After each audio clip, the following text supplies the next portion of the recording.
जी doctor साहब। जी बहुत शुक्रिया चेयरमैन साहब, बहुत शुक्रिया सर। सर वो जितने भी हमारे बुज़ुर्ग हैं, जितने भी हमारे दोस्त हैं, उन सब से पूछते हैं कि पाकिस्तान का मतलब क्या, वो कहते हैं ला इलाहा इल्लल्लाह। ये तो है सर कलमा।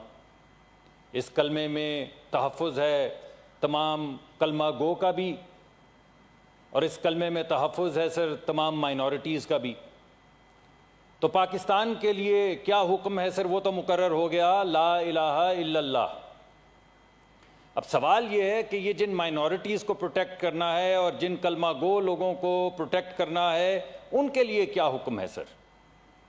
उनके लिए हुकूमत ने क्या हकूक़ मुख्तस किए हैं सर? हमारा आइन क्या कहता है सर? ज़िंदगी का हक, ये हक दिया गया सर। सेहत का हक, तालीम का हक, आज़ादी, हर किस्म की आज़ादी का हक, ये तमाम हकूक़ जो हैं ये मुख्तस किए गए कलमा गो के लिए और इस मुल्क की माइनॉरिटीज़ के लिए सर। अब सर अगर ज़िंदगी खुदा की रज़ा से जाए तो अल्हम्दुलिल्लाह। ज़िंदगी सर अगर किसी नागहानी आफत से जाए तो अल्हम्दुलिल्लाह सर। ज़िंदगी अगर मुल्क के दिफा में जाए तो अल्हम्दुलिल्लाह अल्हम्दुलिल्लाह सर। लेकिन ज़िंदगी सर इम्यूनाइजेशन ना होने की वजह से जाए तो नामंजूर।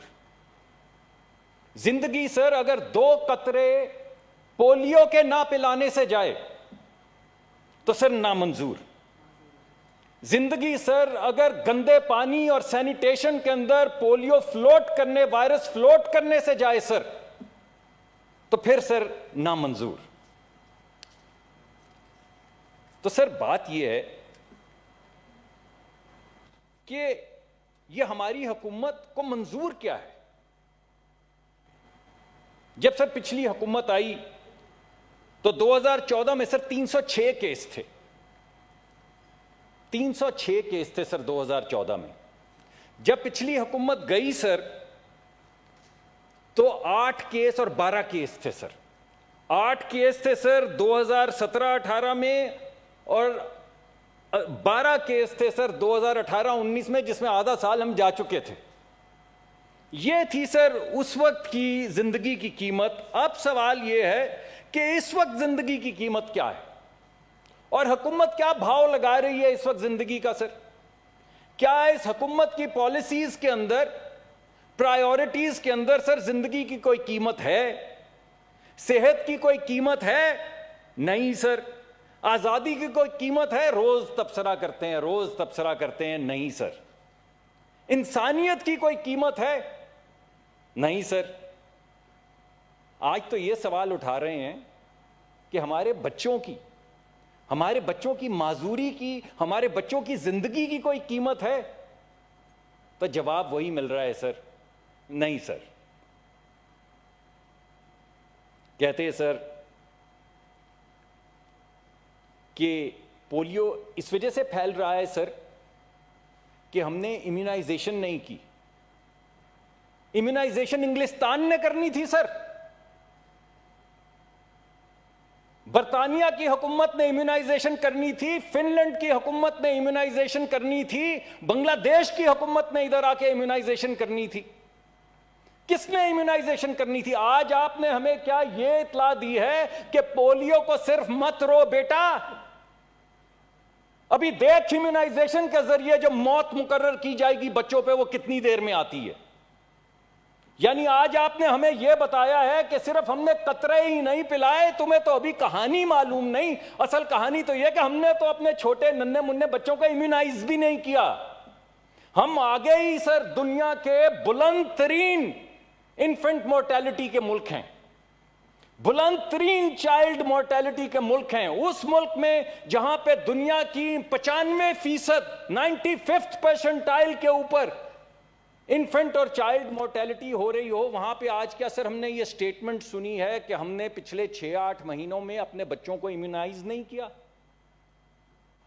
सुभाना रब्बी अल्लाह। सर इस बारे में क्या कह सकते हैं?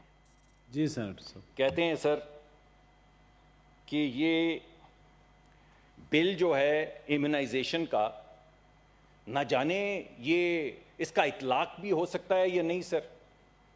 ये तो बड़ी अहम बात है सर, क्योंकि बिल में तो ये लिखा है कि माँ बाप पे ये मुकर्रर किया जाए, केयर गिवर्स पे ये मुकर्रर किया जाए कि वो बच्चों को इम्यूनाइज करवाएं। अब ये हो सकता है या नहीं सर, ये तो वाकई गौर करना होगा। ये तो बड़ी अहम बात है। लिखा यह गया है कि जब बच्चों को स्कूल में दाखिल करवाया जाए सर, तो वहां के जो प्रिंसिपल हैं उनको अकाउंटेबल किया जाए, स्कूलों को अकाउंटेबल किया जाए। ये वो बिल है सर जो आपने पास किया है चेयरमैन साहब, इस हाउस से पास होके गया ये बिल कि स्कूलों को और स्कूलों के प्रिंसिपल को अकाउंटेबल किया जाए कि वो अपने बच्चों को जो स्कूल में दाखिल होते हैं इम्यूनाइज किया जाए। अब सवाल उठ रहा है सर कि इसका इतलाक हो सकता है या नहीं। बिल ये पास किया गया है कि जब आप बर्थ सर्टिफिकेट लेने जाएं या जब आप CNIC बनवाने जाएं तो वहां पे देखा जाए कि आपके पास इम्यूनाइजेशन सर्टिफिकेट है या नहीं। और सवाल ये पूछा जा रहा है सर कि इसका इतलाक हो सकता है या नहीं।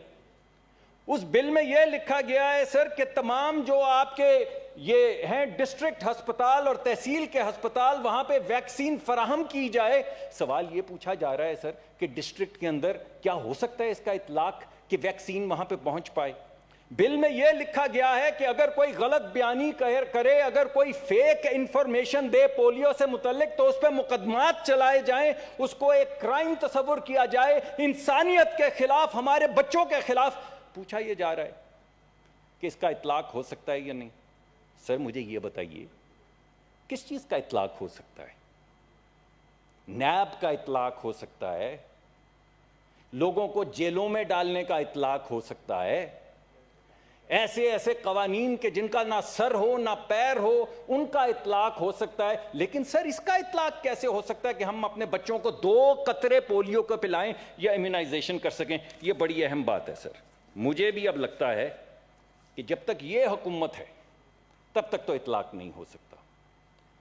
कहा यह गया सर कि पोलियो आया क्योंकि कोरोना आया। कोरोना तो भाई बांग्लादेश में भी आया, कोरोना तो इथियोपिया में भी आया है, कोरोना तो एरिट्रिया में भी आया है, कोरोना तो ऑस्ट्रेलिया में भी आया है, इंग्लिस्तान में भी आया है, दुनिया के हर जगह पे कोरोना आया है। पोलियो सिर्फ पाकिस्तान में क्यों आया है सर? बाकी दुनिया कोई अलहदा है कि हर जगह कोरोना आया मगर पोलियो नहीं आया। पाकिस्तान एक वाहिद ऐसी जगह है जहां पे जब जब कोई आफत आएगी साथ ये नामुराद पोलियो भी आएगा सर। क्या ये हम पे मुकर्रर है? तो मैं सर आखिर में, आपने 2 दफा देखा सर, तो मैं बात खत्म करता हूं। सर कभी पोलियो ज़्यादा बच्चा देखा है चेयरमैन साहब? कभी उसकी जो ज़िंदगी में मुसीबतें हैं सर उनके मुतल्लिक कभी गुमान में आया है आपके कि वो बच्चा उठता कैसे होगा? वो बच्चा अपनी माँ के साथ जब 14-15 साल का बड़ा बच्चा हो जाता होगा, चल नहीं पाता होगा, तो बाथरूम कैसे जाता होगा सर? उसे कौन लेकर जाता होगा? कभी सोचा है सर वो स्कूल कैसे जाता होगा? कभी सोचा है सर कि उसकी छोटी बहन गिर जाए तो वो उसको उठा भी नहीं सकता, तो उसको क्या नाउमीदी होती होगी? तो मेरी दरख्वास्त है सर अपने दोस्तों से कि अगली दफ़ा जब पोलियो ज़्यादा बच्चा देखें तो अपने बच्चे को ज़रा अपनी नज़र में लाएं। बहुत बहुत शुक्रिया। Thank you ji. Senator Usman Kakar नहीं है जी। सेनेटर जावेद वलीद इकबाल साहब।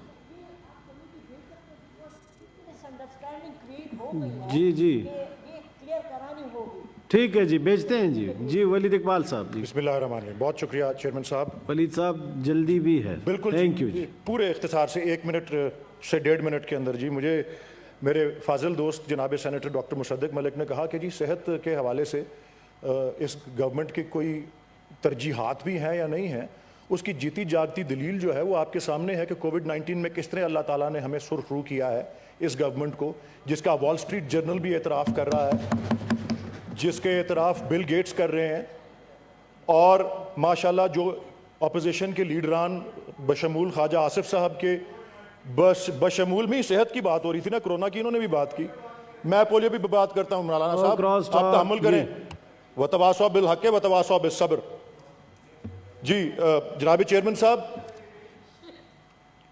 देखें जी, मेरी अर्ज़ ये है कि पोलियो की पाकिस्तान में अभी भी इस मूजी मर्ज़ का जो वजूद है और उसको मिटा ना सकने में हमारी नाकामी है, ये इस बात की भी दलील है कि इतनी दहाइयों से सेहत और तालीम ने हमारे यहाँ क्या अहमियत रखी है।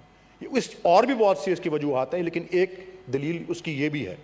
और जनाब चेयरमैन साहब, कुछ हमारा कल्चर भी इस तरह का है, जिस तरह के वैक्सीन और ड्रॉप्स और इम्यूनाइजेशन के हवाले से जो हमारा रद्द-ए-अमल रहा है, ये मैं अर्ज़ करना चाह रहा हूँ, जब से 19वीं सदी में इम्यूनाइजेशन ईजाद हुई थी, एडवर्ड जेनर ने जब ईजाद की थी, उस वक्त से इम्यूनाइजेशन के, वैक्सीनेशन के, ड्रॉप्स के ख़िलाफ़ एक मुज़ाहमत का कल्चर दुनिया भर में पाया जाता है। वर्ल्ड हेल्थ ऑर्गेनाइजेशन ने पिछले साल दुनिया की हेल्थ को 10 बड़े चैलेंजेस या 10 बड़े थ्रेट्स में, टॉप 10 थ्रेट्स जो हैं, उनमें रेजिस्टेंस टू इम्यूनाइजेशन को गर्दाना है।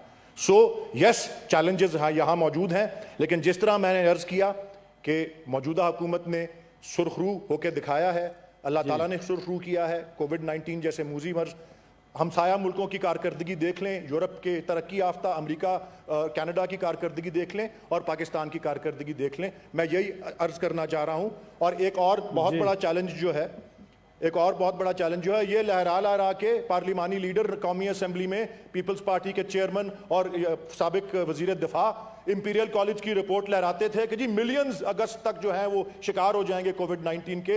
18,500 अमवात वो इंपीरियल कॉलेज की रिपोर्ट के हवाले दे के कहते थे 10 अगस्त को होंगी। 10 अगस्त को बफजले खुदा एक भी मौत जो है वो हम नहीं गवारा कर सकते। 10 अमवात हुई। कहा 18,500 या 78,500 अमवात। जनाब चेयरमैन साहब, मेरे ख्याल में मैं भी ये दरख्वास्त करूंगा, परसों सुप्रीम कोर्ट ने भी ये बात कही है कि कोई किसी किस्म के डिरोगेटरी अल्फाज किसी भी ऐसे डिफरेंटली एबल्ड शख्स के लिए या जिसको कोई जहनी किसी उसका शिकार हुआ हो पैदाइश से, जो है ऐसे अल्फाज ना इस्तेमाल किए जाएं। मैं भी दरख्वास्त करूंगा कि पोलियो के शिकार जो बच्चे हैं, मैं ज़ाती तौर पे जानता हूं, मेरे अजीज़ व अकारिब में भी हैं, पाकिस्तान की अवार्ड याफ्ता नावलिस्ट बैप्सी सिद्धवा साहिबा, जो साबिक मेंबर कौमी असम्बली मरहूम वफात पा चुके हैं, मिस्टर भंडारा की हमशीरा हैं, अवार्ड याफ्ता, वो पोलियो का शिकार थी। अल्लामा इकबाल एक आंख की बिनाई से महरूम थे बचपन से, लेकिन दुनिया भर में उन्होंने नाम कमाया पढ़ने लिखने के अंदर। कोई भी किसी को भी अल्लाह ताला की तरफ से अगर कोई इस किस्म की मुश्किल का सामना हो, किसी की अचीवमेंट के रास्ते में वो नहीं खड़ी होती।